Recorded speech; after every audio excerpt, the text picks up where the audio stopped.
विपक्ष और खास तौर पर कांग्रेस की पोल खोलती जा रही है। कांग्रेस के नेता राहुल गांधी दिनों बिहार में घूम घूम कर चुनाव आयोग पर निशाना साध रहे हैं, लेकिन जो बाहर आ रही है बात, उससे विपक्ष एक्सपोज हो गया है।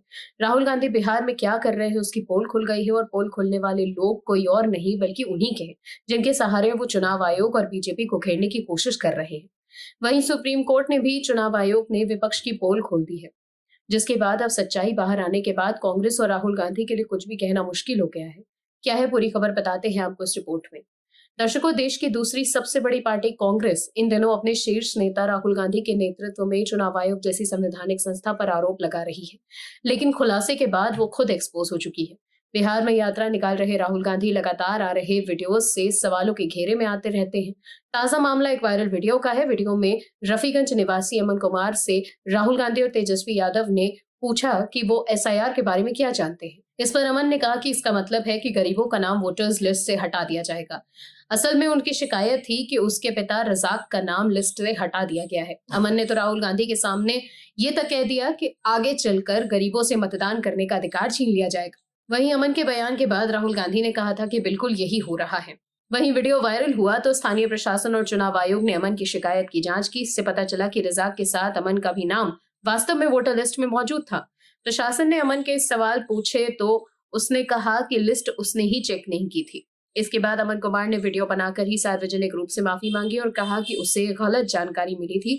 वहीं अमन के पलटी मारने वाले बयान को एक्स पर शेयर कर बीजेपी नेता अमित मालवीय ने लिखा है कि राहुल गांधी ने अपने प्रचार वीडियो में निर्दोष मतदाताओं को झूठ बोलने के लिए मजबूर करने का नया चलन अपनाया है।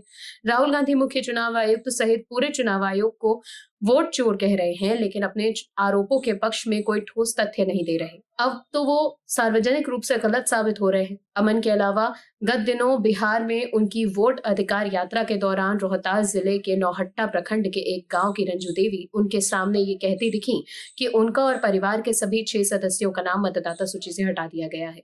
राहुल ने इसे वोट चोरी का मुद्दा बना दिया। बाद में उन्हीं रंजू देवी ने कहा कि मतदाता सूची में उनके परिवार के सभी लोगों का नाम शामिल है।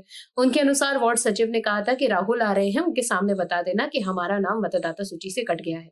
उन्होंने ये माना कि वार्ड सचिव ने जैसा कहा वैसा राहुल के सामने उन्होंने बोल दिया। वहीं बिहार में मतदाता सूची के नाम हटाने के राहुल गांधी के उस दावे के भी चुनाव आयोग ने खारिज कर दिया था, जिसमें सुबोध कुमार नाम के शख्स ने दावा किया था कि उनका नाम मतदाता सूची से हटा दिया गया है। आयोग ने साफ कर दिया था कि यह दावा पूरी तरह बेबुनियाद है और सुबोध कुमार कोई साधारण मतदाता नहीं बल्कि तेजस्वी यादव की पार्टी राष्ट्रीय जनता दल के बूथ लेवल एजेंट है।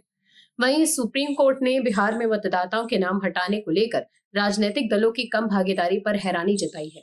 कोर्ट ने कहा था कि वोटर अब आधार कार्ड या 11 अन्य मान्य दस्तावेजों के साथ दावा फॉर्म जमा कर सकते हैं। कोर्ट ने यह भी कहा कि बिहार में मतदाता सूची से नाम हटाने के मामले में ऑनलाइन क्लेम सबमिट करने की अनुमति दी जाएगी।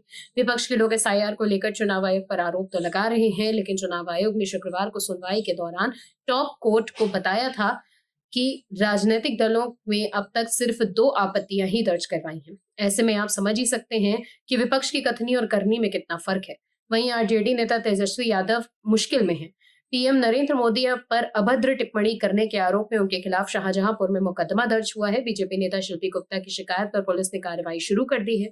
राजद के एक्स हैंडल ने आपत्तिजनक पोस्ट किया था। कुल मिलाकर देखें तो विपक्ष अब अपने ही बिछाए जाल में फंसता जा रहा है। Bureau report, OMH news. आप दर्शकों से विनम्र निवेदन है कि चैनल को सब्सक्राइब जरूर करें